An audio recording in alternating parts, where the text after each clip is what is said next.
All right, everyone. Good morning. Let's get started here. So if you want to go ahead and launch, if you haven't yet, go ahead and launch our RProj for the 05 terrain, our studio project that we started working on last class. So if you launch that,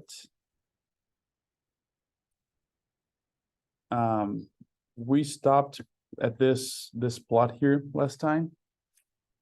So we basically, so we brought in the elevation data set, we wrangled that, we brought in the boundary, created the grid, and had that in a raster format so we can do the interpolation today. So if you're seeing what I'm seeing, so my environment right now, which you probably have on the top right, is empty. So I have to recreate everything we did last class. To do that, you can come on this IDW_mod chunk and just run all above. If you don't have any lingering issues or any mistakes from the previous class, it should work through all the way here. And you should not have any errors on your script or on your console.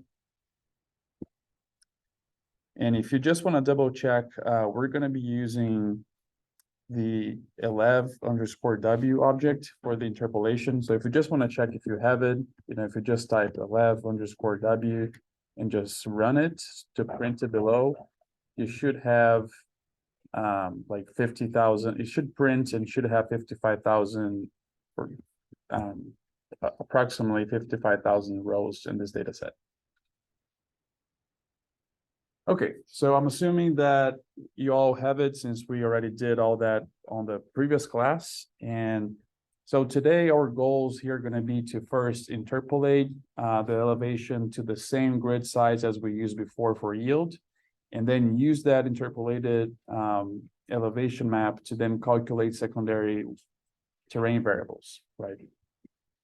So the first thing that we're going to be doing today is basically doing that interpolation with the elevation data that we already have, that we have already wrangled as well.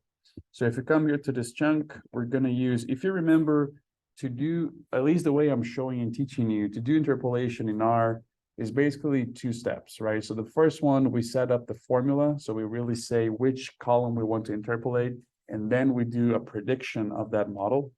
So the first step here, that we've done this in the yield already, so we have seen this already. We use the gstat function. It has the first argument is formula, and we basically just say, so the data that we're going to be using is the, let me just hit below here. Well, I guess it's already printed here. So this is what I printed before. So the elev_w data has this column called elev_meters, so elevation meters. That's what we're going to be interpolating. So the way that we say that in this formula is elev_meter, which is our column name, ~1. So basically just saying that we want to interpolate that variable by itself. We're not trying to explain that using another variable. So that's why we have the 1 there. It's just a placeholder to say, that's it. We don't want to bring any other variables here. Then we had a comma, and we have to specify the data that this is coming from. So if you recall, there's an argument called data, and we just say elev_w, which is the actual data object, right? So this is the object. elev_m is the column name inside that object. So if we just go ahead and run this, and then print it, is basically just like a formula at this point, where it basically set up for us the interpolation variable that we want to, in the next step, interpolate.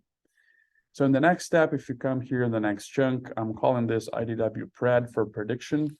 So this column, or on this chunk here, we use a function called predict, which now we give the object that we just created above, so IDW_mod.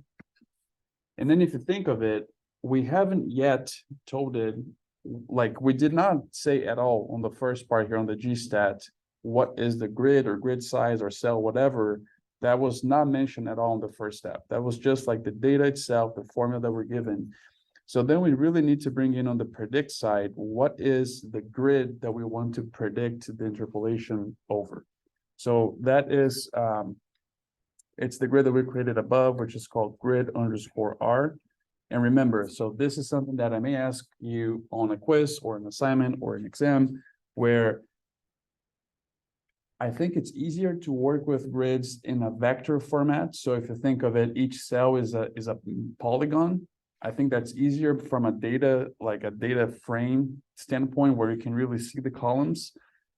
However, we do transform, so we create the grid as vector, but we have to transform that to raster, because raster is the format that this predict function accepts. If we bring in this grid R, if this grid R were actually vector, it would not run. It has to be raster. That's why we have like back and forth between raster and vector for the grid at least. So if you just go ahead and run this with the grid as a raster, you know, it's going to do the interpolation there. It may take a moment,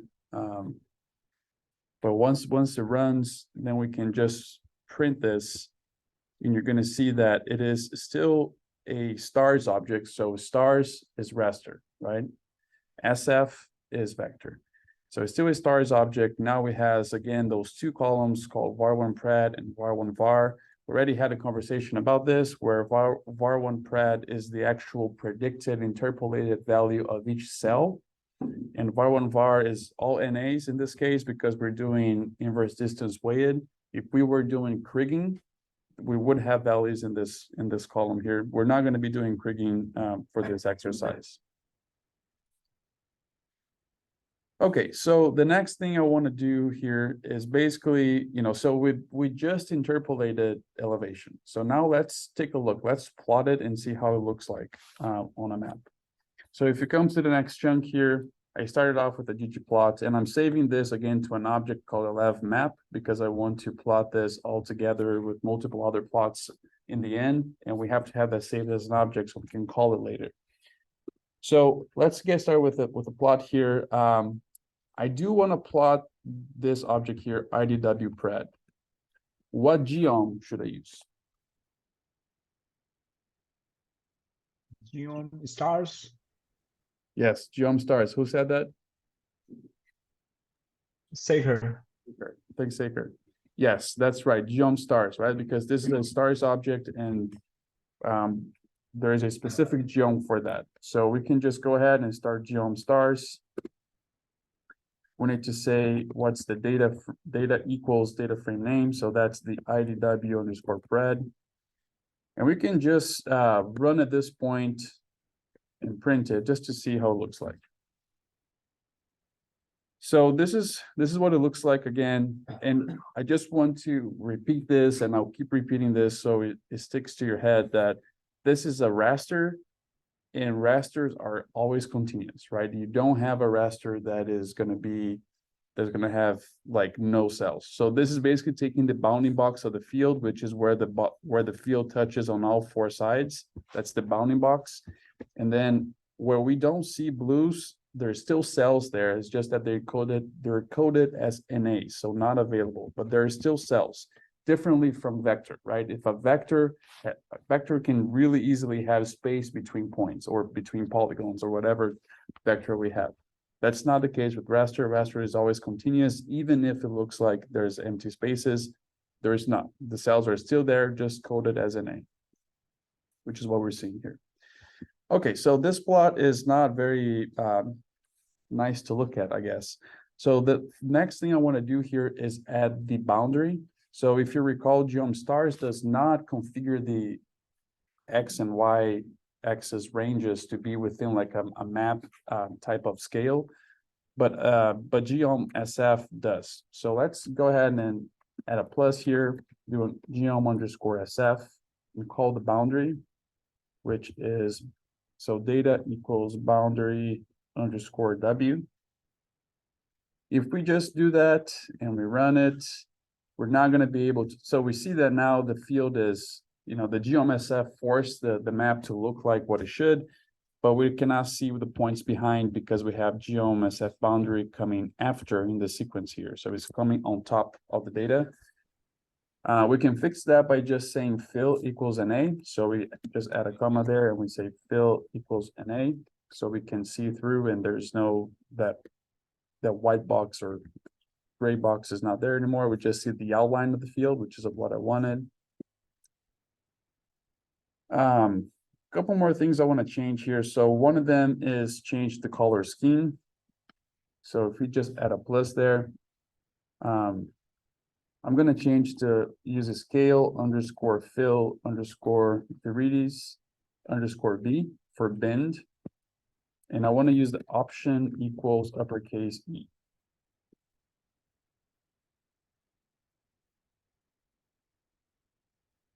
All right, so it's looking nicer. So this again is, and well, I want to tell you this now, and maybe this is also something for you to be aware, perhaps a question in the future is, so what all of these Viridis scales, they have a B, C, let's see here, B, C, and D options, right? So D is for discrete. So let's say if we had, instead of values there, we had classes like we did for the yield classes as far as high, low, or high stable, low stable, and so on.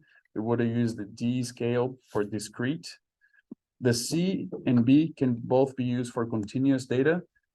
So if you look like, let's try to see. So check now the scale of what the B for bins looks like. If we run the C instead, the scale changes and also the way the map looks changes. So now it's basically like really continuous, and the data is always looks very continuous as well. So using so this is the C's for continuous, and the B for bins also takes a continuous variable, but then sort of like puts them into bins. So you don't see as much of a gradient, you just see those classes that it creates for us. Okay, so two more things I want to do in this map to make it look real nice is one, I want to change, so var1 pred is the name coming directly from the data frame, but it's not a very informative name to have as a legend for our color here. So let's just change that by adding the plus. There's a function that we can use called labs for labels. And again, this inside of here, there's a whole bunch of things you can change and add, like title, subtitle, caption, X, Y. There's a lot of things that you can play with as far as labels. I want to change the fill. So fill is what is being used to give this color. So if we say that we want to change the label of fill, then that changes the label of that on the legend. So we can say fill, I want to call this 11 dot, so we don't have a long word there, and then have the units in parentheses, so 11 dot meters. So if we do that and we print it, we see now that we have the 11 dot meter, or 11 dot and then meter in parentheses as the label of the fill on the legend. And then lastly, I just want to apply the theme that we set up in the beginning. So if you just had a plus, that theme was called my theme underscore map, is what we set up in the beginning of this script. So if we just run that and then we print it, it looks, pretty sharp, pretty good, right? I mean, we don't have anything else that makes the map looks weird as far as being quality, like a quality map for even for publication. Of course, like we could, if we were actually publishing this, we need like a north arrow, a scale, and so forth. We're not going to be doing that here, but I think it's, for our purposes, pretty ready to go. Okay, so the next thing here, so we interpolated elevation, we visualized it. So now let's start calculating the secondary variables that we can derive using elevation. So the first one that we're going to do is slope. So there's going to be a few steps here that we're going to do to calculate slope out of elevation. So if you think of it, slope is basically just, if you think of like each one of the polygons, well, I guess I cannot draw on the board so people online wouldn't see, but if you think of like, if you have like multiple polygons, right, and then you have one cell in the middle, this algorithm for slope is basically looking at each one of the neighboring cells of the one on the middle and seeing which one has the the largest difference in elevation and then defining slope in relation to that cell. So if you think that your middle one is like 10 meters, I mean, we don't even have 10 meters here, but just think of 10.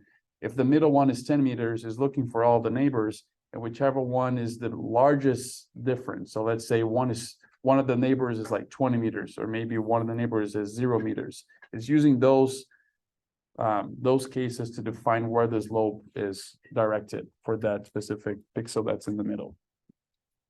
So that's what the algorithm is going to do behind the scenes here. And so let's actually get started with calculating that. So what I'm doing here is creating this object called slope, where I'm going to save the results of this. We're starting with IDW pred. This is the IDW that we did for elevation. And again, it is a stars object, so it is a raster type of object. I am basically selecting here and renaming the column var1 pred and calling that elevation underscore meters. So if you just run, you can just go ahead and run if you want. And if you just print it, it's basically still IDW pred, just that now that var1 pred is just called elevation. So the first thing that we have to do here is that the package, we're using yet another package here to do this, to extract the slope from elevation. It's a package called Terra. And to use the function coming from this package, we have to transform this from stars to SPAT-RAST, which is the class of the object that function takes. I know this, may be a little bit confusing, but let's just follow along, and it's going to make sense in a second. So let's just add a pipe here. If you want to come right below the transforming to SPAT-RAST for slope computation comment, we're going to use a function. So this function comes from the package Terra, and I just want to call that package explicitly here, so you know how that works. We just type the package name and then colon, and then it has a function called RAST. So if I just want to run this and show you now this object that we're creating that's called slope, now it changed, right? So before it was a raster object, now is a SPAT-raster object, which is another type of object used to demo or to handle raster data.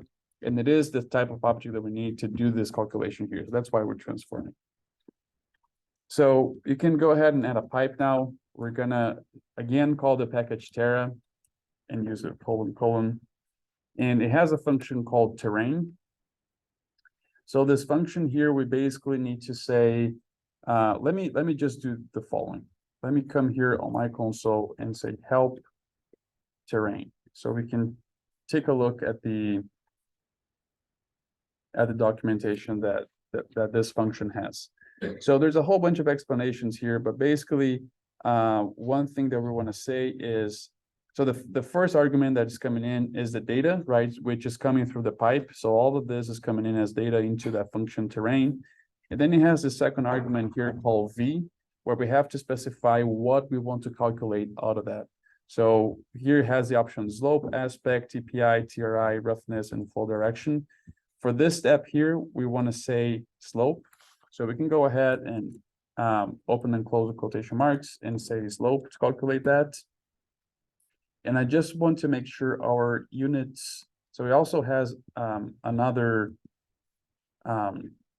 argument here called unit that is the result of the slope. So if you want in degrees or radians, and that is only needed if you're calculating slope or aspect. So I want to change our unit. I think the default may be degrees. So I want to change that, say unit equals radians to make sure that we calculate slope in radians. If you go ahead and run this now, and you run that slope object, now it's still a SPAT-raster object, so it's not stars anymore. As you know, we did that transformation right before getting to the terrain function, and we see that now the minimum and maximum values are ranging from like this very small number to 0.07, and this is in radians. What is the radians? So radians is just 1 unit of angle, but we're not going to be using this in radians, it's just how we calculated that. We're going to be transforming that in a second here. Okay, so we basically already now have what we needed, which was calculating slope out of elevation. That step was done right here. So now I just want to bring it back to being a stars object because it's easier to plot and it's what we've been using. So again, we just transformed this to SPATRAST just so we could use the terrain function. And now we're going to bring it back to being stars object. So to do that, we just add a pipe there. You can come after this next comment here. And let's use the function st_s_stars. So we're transforming this from SPATRAST to stars. If I go ahead and run that and print it, now it's back to being a stars object, and the column now is called values. The column that has these slope values. So one thing that we can kind of see, well, maybe that's still there. So I have a piece of code here that was basically setting the CRS again. I see it's still there, but if maybe let's just go ahead and do it anyways, just to make sure. So if you add a pipe, let's just change this back, or make sure that it is in NAD83 UTM. So we use the st_set_CRS function that we've been using a lot. It has an argument called value. So we just give the PSG of UTM here, which is 6345. Just to make sure. If we just go ahead and run it, and then we can print it just to see, we make sure again still is on the right CRS. Now, the next step here is that, if I tell you an angle in radians, at least to me, it's not very intuitive to understand what that is. So I actually want to calculate the slope as a percentage instead of in a radian degree. So let's add a pipe here, go to the next chunk. We're going to use the function mutate to create a new column. I want to call this column PCT for percentage. And the way that we do is we first take the tangent of that radian value. So to do that, there's a function called tan for tangent. And then we just say what column we want the tangent of. So it would be now the column is called values, as we just saw here. So we get the tangent of values, and then we multiply that by 100. And this should be slope as a percentage. So if we run that and we print slope, now we see that our PCT values, so slope as a percentage, are ranging from 0.05 all the way to 7.4%. So this is just more, I guess, interpretable than what we had before. And then lastly, I just want to select only this PCT value. That's what matters for us. So add a pipe, let's use dplyr, colon select, and PCT is what I'm trying to select here. So if we just run that, and now we printed, we just have that PCT column at this point. Okay, so what you're seeing here on this pipe workflow is basically yes. Once we added the mutate, I couldn't remember. Yeah. The mutate didn't work? Yeah. Huh, okay, interesting. So it worked so like if you add if you comment out the pipe here to stop the flow and you run it, then everything works fine? Yeah, I ran it up to that, and then we added the mutate, and it said there was an error. I think in the raster, in the stars file, the slope value we have is in the column name slope, not in the values. Okay, so let's say In the tan function. in the terrain function. No, in the mutate line, there is a tan function, right? Oh, yeah, Instead of values, I think we have slope. okay, okay. Okay, let's try that. So that was Sekar, right? Right. Okay, so, Change that values to slope again. okay, interesting. I wonder, I did notice that whenever we ran it that first time, mhm. when you got to the stars part, on the art console, ours said slope instead of values. Okay. Maybe I did something different and I didn't. Yeah, I mean, yeah, I'm not sure. It's probably just a divergence on my side here from what I share with you and what I'm following. But I guess the way to check on that is like if you just come. I mean, even so, if we add, the hashtag here just to comment off this pipe so that we stop the flow right here and we run it, and then we print slope.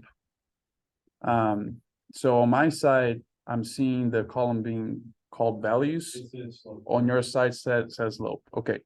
Yeah, there's a difference there. For some reason, I'm not sure, but I guess as long as we can find where the issue is happening. So just change your values. Instead of values, just change to slope. If you do see slope here or whatever name appears here for you, that's what you want to have in the tangent function. And I think that should work.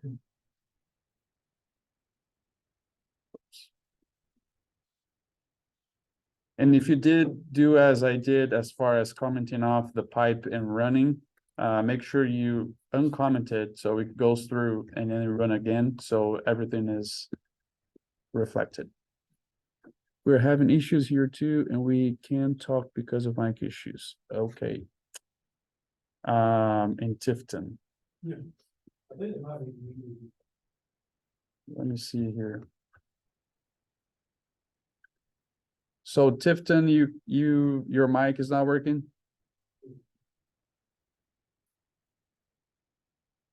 Yeah, even if you unmute yourself, that doesn't work. Okay. So if you, let me just show you again. So maybe you're having a different issue, and I guess if you cannot use the mic, it's going to be difficult for us to troubleshoot. But if you're having the same issue as everyone else is having, it was just changing instead of values, changing that to slope. Try that. Maybe that's the issue. If you do have a different issue, it's going to be difficult for us to troubleshoot if you don't have a mic. So I guess we're going to have to do that perhaps after class. But maybe try that first, and if hopefully that works. And if it doesn't, we have the recordings later, we can touch base later as well. All right, so I guess besides Tifton is anyone still having issues? And if you are, speak up, we can go through that one more time. Can you hear us now, Dr. Bastos? Yes, I can hear now. All right, thank you. Yeah, are you guys still having? Yes, we changed it to slope and that worked. That worked? With the slope. It worked. Okay, awesome. All right, so let's keep going then. So if you come to the next chunk here, I basically want to plot slope, right? So I want to make the same map as before, however, now using the slope data. I basically left you almost all the code because we already went through this once for the elevation map. So I left you most of it. The only part of the code that I didn't leave you or that we need to fill together are those 3 points. So if we look at the slope object, based on what it is, let's see here. Emma, what do you think we should use? Which geom do you think we should use?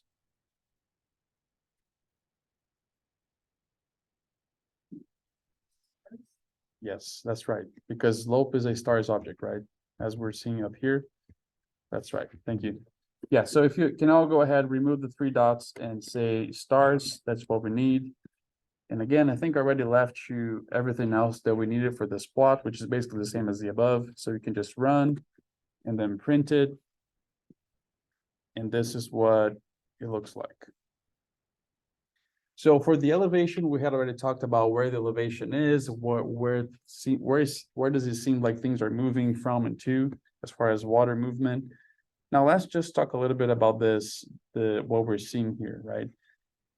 So we do see a few points that have higher slope, you know, and so those would be the yellow areas so they're not too many.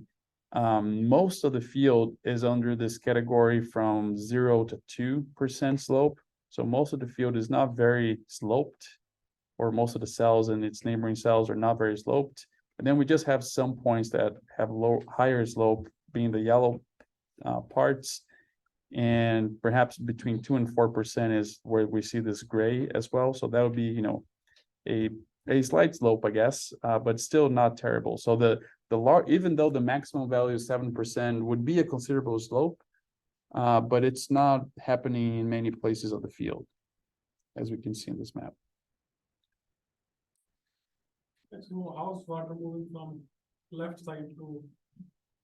Well, that was our intuition based on elevation, right? But now we see the slope is different. Yes. So, we're getting the same elevation map, just with a slope label. It doesn't look like yours at all.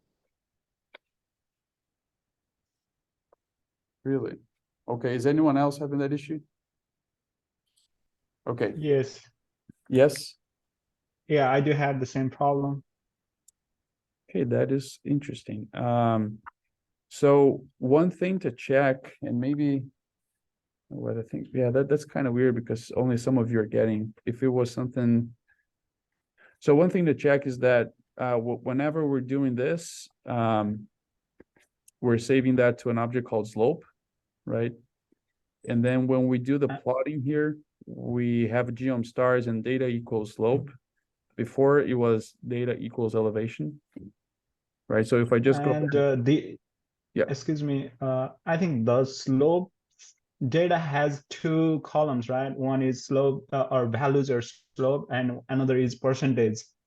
So how it's gonna know we are, you know, filling based on the percentage? yeah. So that was what this part of the code here should have done.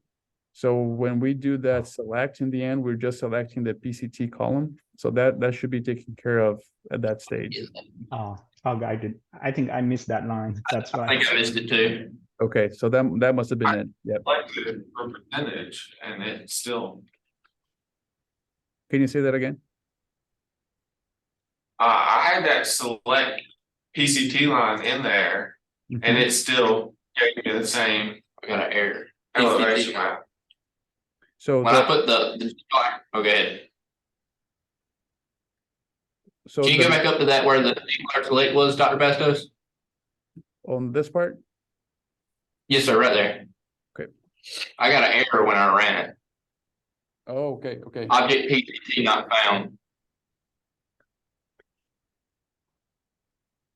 So Did I miss something? sorry, were you able to? PCT. I didn't get if you were able to see where the error was. I realized I didn't have the dplyr select percent, and so I typed it in, and then I get an error now in dplyr select percent object PCT not found. So the PC, well, did you add a pipe here? Okay, that would be correct. Yeah, so the pipe just makes, yeah, you need the pipe there so it connects. Did I fix? No, sir. I'm still, I mean, I got the error solved, but the map is still the same for me. So make sure that, so once you do that, right? So rerun this object here slope and then rerun the map as well. Like Yes, both- sir. I did. And you're still getting a different map? Yes, sir. I'll rerun it one more time just to be double sure. Okay. Sir, it's the same map. The same map as mine? No, sir, the same map as I had previously. Okay. Yeah, I'm not sure what's going on there, but we can chat after class and make sure that we're all on the same page, if that's okay. Then we can. Sounds great. Okay, awesome. All right, so let's go to the next step here, which is basically doing so as we saw here on the documentation of the function terrain, we can use that same function to extract different terrain properties. So I already left you here a piece of the code that we're going to be conducting and saving that into this object called aspect. So we're starting again with IDW pred. We're selecting here elevation and calling, or selecting var1 pred and calling that elevation underscore meters on the go. Then we feed that into, we transform that into a SPAT-RAST object, because that's what's needed to calculate to use the terrain function. If you just delete the 3 dots there, what we're going to be doing here is just calling the Terra package again and calling the function terrain, as we did on the step before. Now we do want to say in quotation marks that we want to calculate aspect. And here I do want to make sure the units are in degrees instead. So we just say units equals degrees, plural. And then everything else should be the same. So I just want to quickly go back to, or not quick, I don't have to go there. You can just copy the code. But for elevation, then we did take an extra step, or sorry, for slope, the one that we just did previously, we did take an extra step to calculate from radians to percent. Now we're not doing that. We're just having aspect in degrees, and we're leaving it at that. Oops. Oh, don't forget to add a pipe here. And then run it. So this is also something that I think may be happening with Austin or others in Tifton.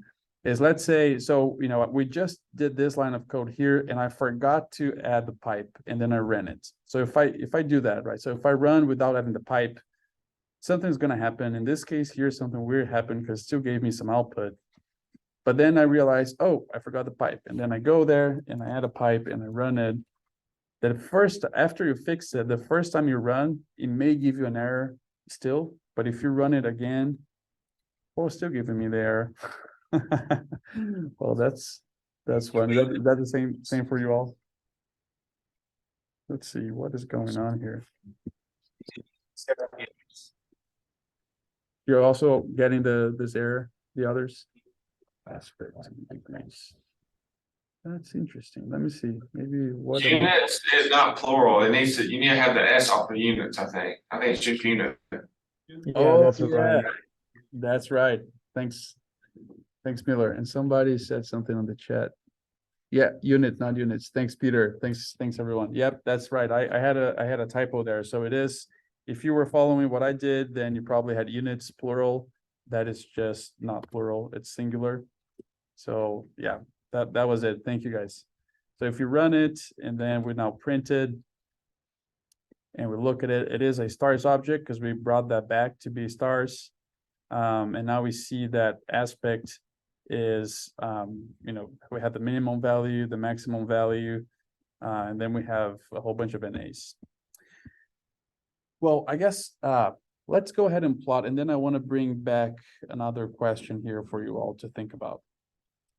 So if you were all able to get the aspect calculated, I left you almost all of the code. Again, I just want to, if you come online, at least on my side is line 201, where we have the geom underscore dot dot dot. You remove the 3 dots and let's replace that for stars, because again, this is a stars object. And I did, well, let's just go ahead and run this and print that map. So this is what aspect looks like, the aspect map. And this is basically like how the, you know, that I didn't bring the definition here, but I guess we can take a read. But aspect is really just the way that field will look like if you have like a light source shining on it. So how the different slopes and different elevation would make the shades look like for that field. That's basically what aspect is. And is where that slope is facing. If you think of like a sun source, light source coming from the south, that's what aspect would be. And I just want to show you here, this is maybe not something that we did a lot, But if we did not have this breaks option here. So if we did not have that, you don't have to delete it. I just want to do on my side, and we just ran it. We would get some breaks that is automatically decided by the fill function. I wanted to have these specific values here because of a question that is coming next. So that's why we have these here. We have those breaks specifically on the scale color, on scale fill. Okay, so one thing that I just want to mention to you. So I want to go back to the elevation interpolated map that we had, and I want to actually look at we can look at the map and see that the values are all touching the boundary. And we can also just print the data that's coming in and notice that it has, where's the number of rows? Yeah, stars object are not as intuitive as SF. And that's one of the reasons why I like to use SF. Let me see here what would be the number of rows, if we can get that quickly here. No, that's not it. That's not it too. Okay, never mind, I guess. I'll find a way to find this information, then we'll talk about it later. So if we just come back to the aspect here, the next thing that we want to do is calculate now flow direction, which is really what's gonna, based on slope, based on aspect, we have some indication of what this field looks like as far as terrain. But flow direction is going to show us where that water is actually moving from this field. So again, flow direction is something that we calculate using the terrain function. I left you everything else there already. Remember that we're starting off with elevation for all of these. Elevation is the layer that we need to calculate the secondary terrain variables. So we're starting off with elevation, and then transforming that into a SPET-RAST object using the RAST function. And then if you come on the next chunk, remove on this chunk here, and remove the 3 dots. We're gonna again call the package Terra and call the function terrain as we've been doing. Now, what we want to calculate out of this, if we were to come here on the documentation again, and we look at this V argument, which is the one we've been changing, it has one for flow direction that's called flow dir. So that's what we want to have here in quotation marks. So flow dir for flow direction. And I do want to change the unit to radians. So we say unit equals radians. And everything else is where it should be. Oh, and as I just did, I forgot to add the pipe. So make sure you add the pipe afterwards to connect with what comes after, and then run it and print it. Now, the way the flow direction is calculated is actually a little bit different. And for us to visualize what's going on, let's just come here to the mapping chunk of the flow direction. And let's just, again, change those 3 dots to stars, right? Because we're using geom stars. And I had some breaks specifically here as well, and I'll tell you about those in a moment here. But if you just run it and we print it, this is what flow direction looks like. So it's not, it's kind of, I don't know, at least to me, it doesn't really make visually a lot of sense. And I did have these specific breaks for you here, because if we really looked into the flow direction values, even though it looks like a continuous variable, it's really like a one fix. So there's no like, all the values within flow direction are 1 of 1, 2, 4, 8, 16, 32, 64, 128. And right now that makes no sense to you, because we haven't really talked much about why those values would be like that for flow direction, but that's coming next.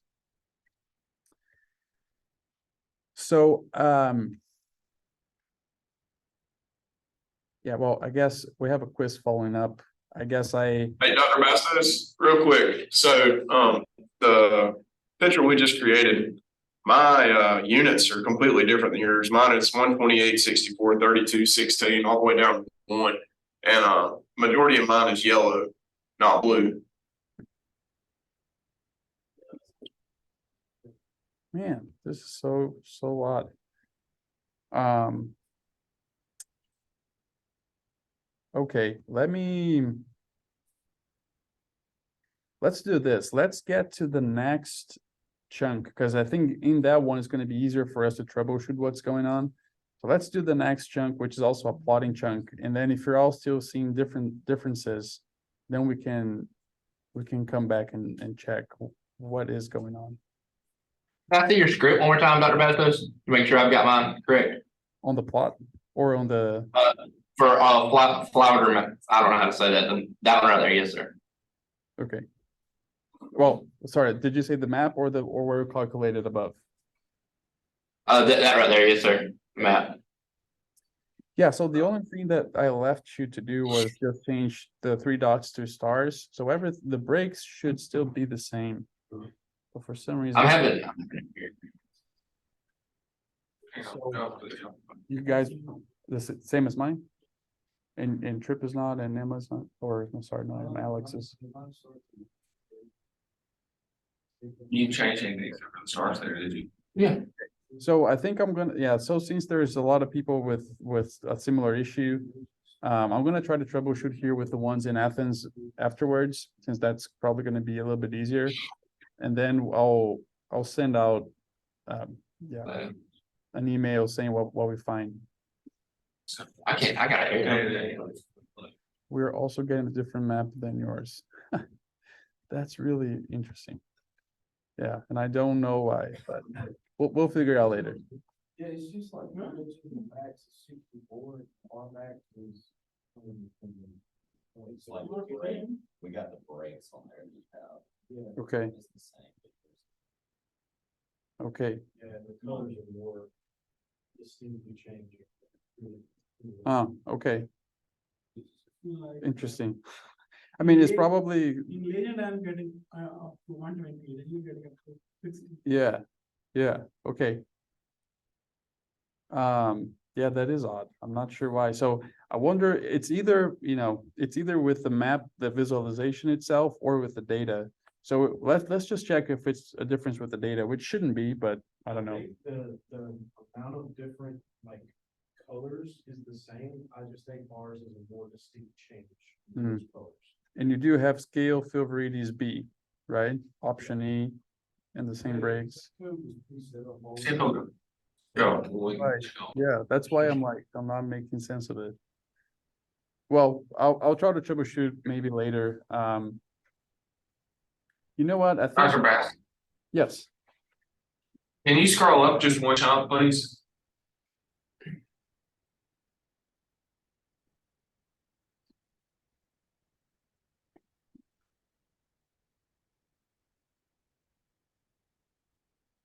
Thank you, it's, yeah, we have. so if you come back to this, And here we have different. have different in the data? Difference in the data? But see, I don't have values, like, I don't have that second values column you got. Who don't have values here, like you have. Oh. We mute us or leave us muted? Yours, where it says breaks. I think I'm starting to realize what's happening here. I think that it's possible that my version of package terrain is older than, because you all, I'm assuming, installed for the class, and I installed like before that. So I think that the current version of package terrain is actually keeping this name instead of values. And in my case, my older version is transforming that column into values. And for some reason, that's having a difference. So what I'm gonna do is, like, after we're done, I'm going to reinstall my side, because I mean, you guys have the latest, which we all should, and I don't.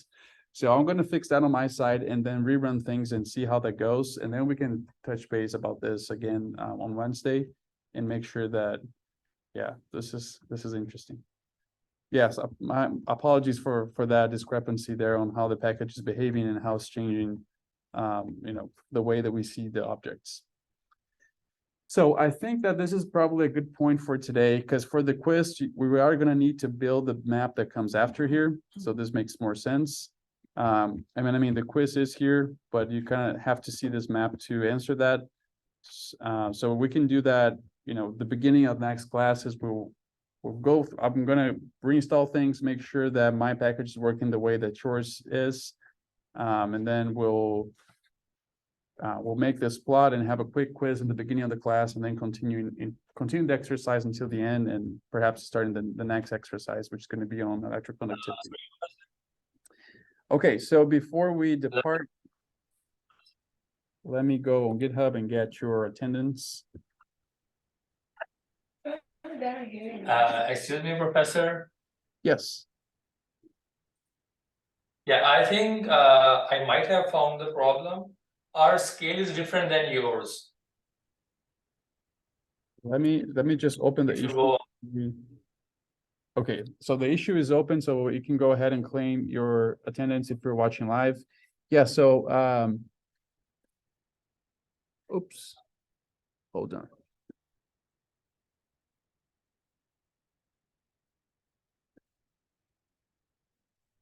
Okay, so go ahead. Whoever was speaking. our scale, it starts from 1 and goes up to 128. Mm-hmm. And we just have one like navy blue section, whereas you have 3 or 4 over there. Yeah. So you have more blue in your legend or like in your scale. We have just one dark blue, and then we have more grayish. So in my opinion, that's the difference in both the maps. Yeah, I think there's a difference coming from the data itself, which is probably how the terrain function is working. And mine is working differently than everyone else's because I have an older version of the package. So I'm gonna reinstall the package on my side, rerun things, and then I'll let you all know how we fix this and if everything is looking the way that it should be. Yeah, but thanks everyone, and sorry for the confusion on that. And don't forget to claim your attendance in class, and I'll see you on Wednesday.